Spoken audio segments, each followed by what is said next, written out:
सब ऐड करी पीवा चाहूँगी मुझे ये ब्लॉगटा आणुची सांग मैंने आपण मैंने पचार कि दीदी आम केमी पीबू देख आमर सब जिनस एक जीरा पान मधुरी जुआणी आउ मेथी आमर धनिया गोटा धनिया आपको सब आपण मैंने सेम परिमाण रे ऐड करदे सब सब जगह आपण 100 भी ऐड करि पारिबे 50 ग्राम ऐड करि पारिबे ठीक अछि आपण को मर्जी 100 रे ऐड करिवे कि 50 रे ऐड करिवे सब जगह सेम रे ऐड करिके मिसई देबे गोटे बड़ा चामच पके दे जो चामच नेक्स्ट वीडियो रे देखैतिली से चामच ऐड कर देबे तादरे पकेबे सॉरी तादरे पकेबे आउ गोटे लीटर पानी रे गोटे चामच आपण माने ऐड करबे तादरे पानी फुटीबा जते बेले आपण माने ताकू बंद कर देबे आ तादरे कौन मिसेबे अदा गोटे लीटर पानी रे एते खंड अदा एडिकटा अदा पकेबे ताको आपण छेचिकिरी करि पारंतु नहले घसीकिरी भी पके पारिबे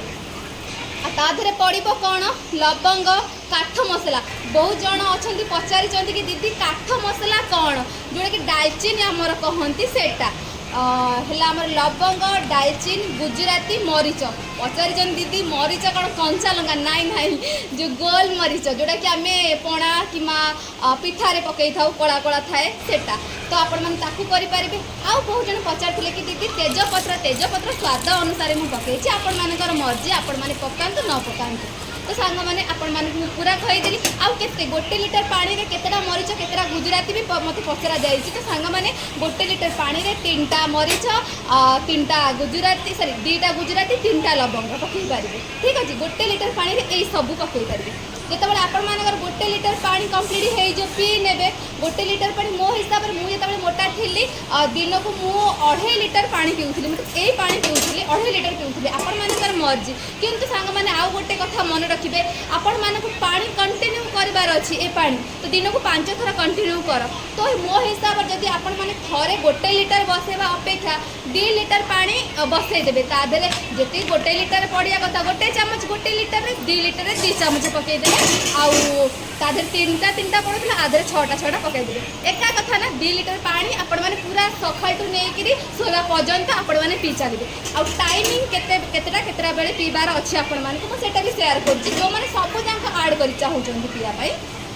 सकाळू टिके एक्सरसाइज करदेबे मु नेक्स्ट ब्लॉग एक्सरसाइज नहीं आसुची जोटा कि आपण मानको फास्ट सेटा भी करिवार अछि मु आपण मानको भी कहिथिली यदि हमको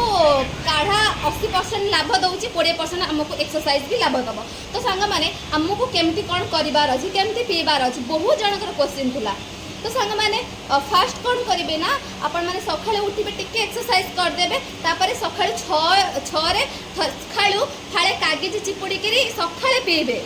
सकाळे जो काढ़ाटा पीबे ना ड्रिंक करेंगे ना से ड्रिंक रे फाळे कागज चिपुड़ी करी पीबे 5:30-6 भितर काढ़ा पीबे तो तापरे कौन करेंगे 9टा बेले किछिटा खाइबे किछिटा जिते 9टा बेले कौन खाऊ अल्प टे खाइबे तापर से पानी पीबे तो तापर 4टा बेले पीबे 4टा बेले मन रखिबे 4टा बेले पानी पीबे 6टा बेले पीबे आउ राति रे खाई सारला परे पानी पीबे आ जदी बहके जीव सोइला बेले पानीटा पीके सोइ पड़बो जदी बहकिबो आउ पूरा मु आपण मानक सहित कहीदेली आपण मानक कहीदेली आपण मानक आउ जदी भी किछि जानिबार अछि मते कमेंट करंतु मु निश्चिंत जणाई देबी आपण मानक केमती केते लीटर पानी कोन कोन बहुत जण पचारथिले फाइनल मु आपण मानक सहित शेयर कर